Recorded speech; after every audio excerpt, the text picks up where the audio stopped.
Superata la casa del Sagittario, rimane solo l'ultima parte della scalata e a battersi con il 10° custode dorato ci penserà Shiryu, che non vedevamo in azione da un po' di capitoli. Il suo avversario è Shura del Capricorno, l'uomo che ha causato la maggior parte delle ferite che portarono alla morte Aiolos nella lontana notte degli inganni, azione di cui Shura dimostra di essere molto orgoglioso.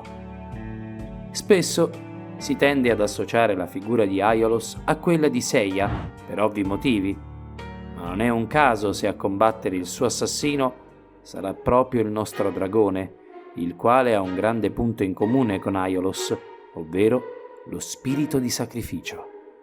Shiryu è dall'inizio del manga che ha sempre dimostrato che arriverebbe tranquillamente a rinunciare alla sua vita per il bene dei suoi amici e anche dei suoi fratelli, oltre che della dea.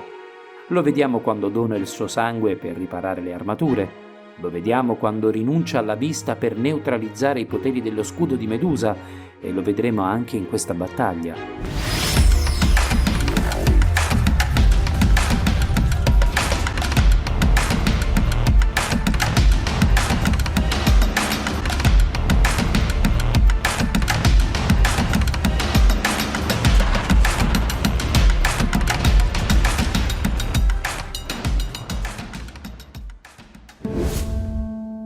Premetto subito dicendo che lo scontro della 10ª casa è un combattimento molto bello, che non ha nulla da invidiare ai tanti combattimenti visti finora. Tornano persino le pagine in quadricromia. Shura ha 2 tecniche. La prima è la sua principale, Excalibur, che prende il nome della leggendaria spada del ciclo bretone. È un colpo con cui lancia fendenti dagli arti in grado di tagliare qualsiasi cosa. Le sue braccia e le sue gambe sono delle lame mortali per chiunque e potrebbero tagliare di netto anche il più resistente degli avversari. La seconda invece è il Jumping Stone, considerata in maniera unanime dal fandom la tecnica più inutile, ridicola e grottesca dei Cavalieri d'Oro. È una specie di contrattacco, o almeno dovrebbe esserlo, con cui Shura mette i piedi sotto le ascelle del nemico e lo lancia in alto. È strano da spiegare, ma i montatori vi staranno facendo vedere con chiarezza questa schifezza, che fortunatamente verrà usata solo una volta. Il Capricorno, segno invernale, è associato al solstizio d'inverno e al periodo più breve di luce. Governato da Saturno, simboleggia rinuncia, ma anche disciplina e ordine. I Saturnali romani celebravano un'epoca di abbondanza e uguaglianza sotto il dominio di Saturno. Il Capricorno rappresenta resilienza e successo, simboleggiando il momento più duro dell'anno, ma anche la possibilità di superarlo con determinazione. Nella realtà, il Capricorno è rappresentato da alcune specie di caprini montani. Il suo simbolo, metà capra e metà pesce, riflette le 2 dimensioni del segno, materiale e spirituale. Il mito del Capricorno ha radici antiche, con i legami sia nella mitologia sumera che in quella greca. In un racconto sumero, il dio Ninurta, associato a Saturno e Marte, si trasforma in un essere metà capra e metà pesce per recuperare le tavole del destino, rubate da un drago. Nella mitologia greca, il Capricorno è legato a Crono, Saturno, e Zeus, attraverso la capra Amaltea. Crono, temendo il potere di suo figlio, inghiotte i suoi bambini, ma Zeus sopravvive grazie a un inganno di sua madre Rea e viene allattato dalla capra Amaltea sull'isola di Creta.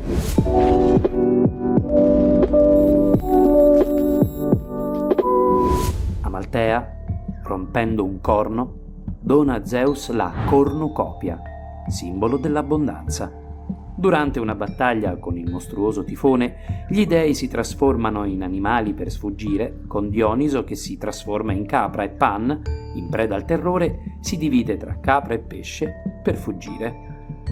Il segno del Capricorno è associato all'archetipo dell'orfano, che rappresenta la parte della nostra psiche che cerca l'indipendenza e l'autonomia. Quest'archetipo comprende anche la rabbia e la ribellione adolescenziale, sentimenti dolorosi di separazione e alienazione.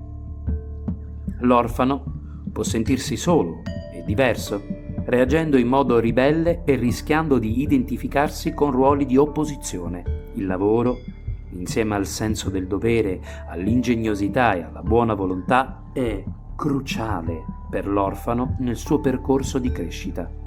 Il Capricorno si distingue per la sua dedizione al lavoro, incarnando una personalità tenace e determinata. Preferisce l'azione mirata a lungo termine e non si affida alla fortuna, ma piuttosto alla sua ferma volontà. Di poche parole, solitario, rifugge dall'espressione emotiva e punta alla massima efficienza nel lavoro, trascurando i dettagli superficiali. Esprimere sentimenti è difficile per lui, poiché lo considera destabilizzante. Apprezza il valore del merito e della disciplina, ma è anche inflessibile nel cambiare opinioni, perché questo implicherebbe una revisione dei suoi valori fondamentali. I Cavalieri d'Oro sono Shura nella serie classica, Episode G e Soul of God, e il Sid e Felser in Lost Canvas e Lost Canvas Extra, Ionia in Omega. La prima parte della battaglia è abbastanza a senso unico, con Shura che grazie alla sua lama fa a fette l'armatura del dragone come se fosse carta, mentre gli attacchi tipici di Shiryu, che ormai conosciamo dagli scorsi episodi, risultano prontamente inutili. Questo finché il dragone non riesce a bloccare la lama del nemico con entrambe le mani, usando la tecnica marziale chiamata Shinken Shira Hadori. Da questo momento in poi, le sorti dello scontro iniziano a ribaltarsi. Il cosmo del Cavaliere di Bronzo aumenta a dismisura e arriva a spezzare persino il braccio di Shura.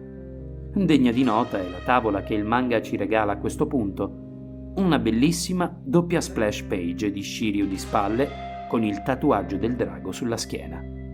Ormai Shiryu del dragone è alla pari di un Cavaliere d'Oro e lo scontro sembra inesorabilmente avvicinarsi alla sua conclusione. Arrivati in una situazione di apparente stallo, il Cavaliere del dragone decide di giocare la sua ultima carta, una tecnica segreta e proibita persino dal suo maestro. Perché questo divieto? La risposta è presto semplice. Chiunque utilizzi questo colpo dal potere senza eguali è destinato a perdere la vita. Avvolto dai dragoni, Shiryu lancia il Rozan Koryu Ha, afferrando il suo nemico in maniera simile a ciò che Ikki fece con Shaka e lo porta fin fuori dall'atmosfera, oltre il cielo, tra le stelle.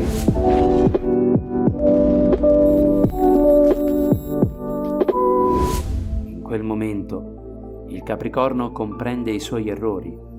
Comprende che esistono uomini come Shiryu, disposti a sacrificarsi per una causa e che forse la giustizia e la forza non sono la medesima cosa, un tema ormai ricorrente in questa saga.